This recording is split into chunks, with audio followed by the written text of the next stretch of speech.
اور صحیح مسلم میں حدیث ہے کہ عیسیٰ ابن مریم قرب قیامت میں جب تم میں اتریں گے تو راوی حدیث کہتا ہے کہ وہ تمہیں اللہ کی کتاب اور اس کے نبی کی سنت کے مطابق چلائیں گے۔ اگر عیسیٰ ابن مریم نبی صلی اللہ علیہ وآلہ وسلم کی مبارک سنت کے مطابق چلا رہے ہیں تو اٹ مینز کہ زر چادریں سنت ہوئی، نبی الاسلام کی تعلیم سے ہوئی۔ ہاں شیخ احمد سرندی نے لکھا ہے کہ قرب قیامت میں جب عیسیٰ ابن مریم اتریں گے تو وہ فقہ حنفی کے مطابق عمل کریں گے۔ ہاں جی، پھر ان کو شرم آئی کہ یہ تو میں بہت بڑی بات کر رہا ہوں، کہتے ہیں نہیں، ان کا اجتہاد امام حنیفہ سے مل جائے گا۔ اور پھر آگے لکھا کہ بالفرض اگر اس امت میں کوئی پیغمبر ہوتا تو وہ فقہ حنفی کے مطابق عمل کرتا، اے بھی لکھے ہے جی۔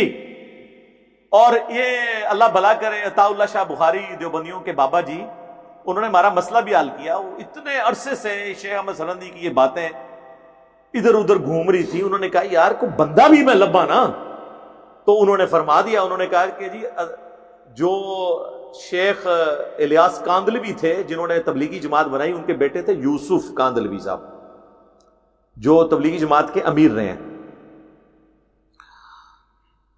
ان کے بارے میں عطا اللہ شاہ بخاری صاحب فرمایا کرتے تھے کہ اگر اس امت میں کوئی پیغمبر ہوتا تو یوسف کاندلوی صاحب ہوتے جی۔ اور یہ رائے ونڈ کے بزرگ اپنی مجلسوں میں، کارگزاریوں میں، اپنی تقریروں میں یہ واقعہ سناتے ہیں۔ ہمارے ایک بڑے قریبی دوست ہیں، اسٹوڈنٹ ہیں، کرنل صاحب، انہوں نے باقاعدہ کہا کہ جی آپ میرے کہنے پہ اس کو سنائیں۔ وہ خود تبلیغی جماعت بلکہ رائے ونڈ مرکز کے ساتھ اٹیچ تھے سالوں سے۔ وہ کہتے ہیں جی مجھے گھسیٹ کے اس دفعہ پھر وہ آپ کو پتا ہے وہ جرنیلوں کی اور ریٹائرڈ فوجیوں کی لادہ جماعتیں ان کی بنتی ہیں، وہ ان کو دوستی یاری میں لے گئے، مجھے پوچھا چلا جاؤں، میں نے کہا جی جائیں، آپ جتنا ان کے پاس جائیں گے باقی لوگوں کے پاس آپ کو اتنا ہی یقین آئے گا کہ سچ جو ہے وہ اللہ کے فضل سے اس پلیٹ فارم سے بیان ہو رہا ہے۔ تو وہ وہاں پہ گئے اور وہاں پہ وہ رائے ونڈ سے بزرگ آئے تھے، انہوں نے یہ بات بیان کر دی۔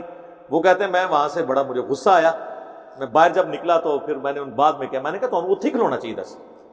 کہتے ہیں جی آپ یہ بیان کریں کہ انہوں نے میرے سامنے یہ بات کی ہے کہ اگر اس امت میں کوئی پیغمبر ہوتا تو یوسف کاندلوی صاحب ہوتے ہیں۔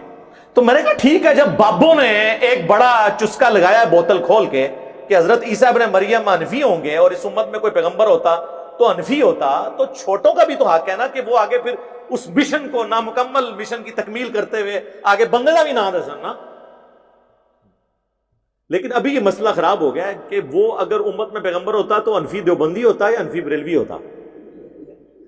تو میری بریلویوں سے ریکویسٹ ہے کہ ایک بندہ آپ بھی نومینیٹ کریں، یہ بڑی سخت زیادتی ہے۔